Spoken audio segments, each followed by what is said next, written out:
ఏమా టీవీ నేను ఎన్టీవీ రాలేదు ఈరోజు. నిజంగానే సినిమా తీయాలంటే హూ కిల్డ్ బాబాయ్ తీయచ్చు,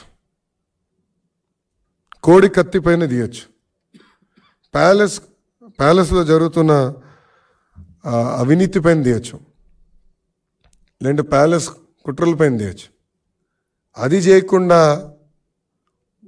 లేనిది ఉన్నట్టు చూపిస్తే తప్పనిసరిగా మేము పోరాడతాం. మాకు రాజ్యాంగం కొన్ని హక్కులు కల్పించింది, ఆ హక్కుల్నే కాపాడాల్సిన బాధ్యత కోర్టుల పైన కూడా ఉన్నాయి. నేను సెన్సార్ బోర్డు స్టేట్కి రాశాను, సెంట్రల్ సెన్సార్ బోర్డు కూడా రాశాను, కానీ వాళ్ళు మేము రాసింది పట్టించుకోలేదు. అందుకే మేము కోర్టుని ఆశ్రయించాం. జనవరి 11th వరకు మళ్ళీ స్టే చేశారు. 11th మళ్ళీ వింటానని కోర్టు చెప్పింది. ఈ లోపల వీళ్ళు ఏం చేస్తారో చేయండి, we are ready for it, will face it. మేము ఎక్కడ తీసుకోలేదు కదండి. ఫండమెంటలీ నేను ఏనంటే, నేను ఎక్కడ చెప్పానండి, మీరే అంటున్నారు. నేను ఎక్కడ చెప్పలేదు, వస్తున్నారని నేను చెప్పలేదు, తీసుకుంటున్నాను కూడా నేను చెప్పలేదు. అంటే మీరు ఎజ్యూమ్ చేసుకుని నన్ను ప్రశ్నలు అడుగుతున్నారు, అని ఊహాగానాలు. రావచ్చు, వస్తే కదా, వస్తే మీరు ఏం చేస్తారు అనే డిస్కషన్. అసలు ఇప్పటివరకు చర్చలే జరగలేదు. మేము మా పనులు చేసుకుంటాం. బాబు షూరిటీ భవిష్యత్ గ్యారంటీలో మేము బిజీగా ఉన్నాం. చంద్రబాబు నాయుడు గారు కుప్పంలో పర్యటిస్తున్నారు, నేను మంగళగిరిలో పర్యటిస్తున్నా. వేదిక మీద ఉన్న పెద్దలందరూ ఎవరు వాళ్ళ నియోజకవర్గాల్లో తిరుగుతున్నాం.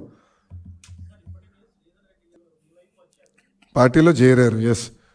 దాంట్లో ఇన్ఛార్జిగా ఇచ్చింది ఒకరికి, వాళ్ళు పని చేసుకుంటున్నారు, వెళ్తారు. అక్కడ సమన్వయంతో పని చేసుకుంటున్నారు. There is no issue.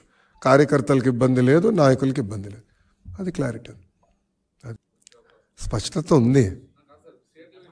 సీట్లే అది పండగ తర్వాత మారుతారని ప్రకటిస్తారని ఇద్దరు చెప్పారు కదా, పవన్ కళ్యాణ్ గారు, చంద్రబాబు నాయుడు గారు చాలా స్పష్టంగా పండగ తర్వాత చెప్తున్నారు. క్లారిటీస్ మాకు ఇంటర్నల్గా అయితే ఫుల్ క్లారిటీ ఉంది. ఏమా టీవీ నేను ఎన్టీవీ రాలేదు ఈరోజు. అది వచ్చి ఇద్దరు పక్కన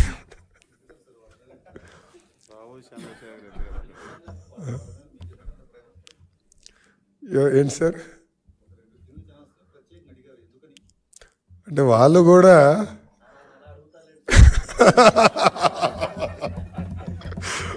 వద్దంటావా దానికేనా?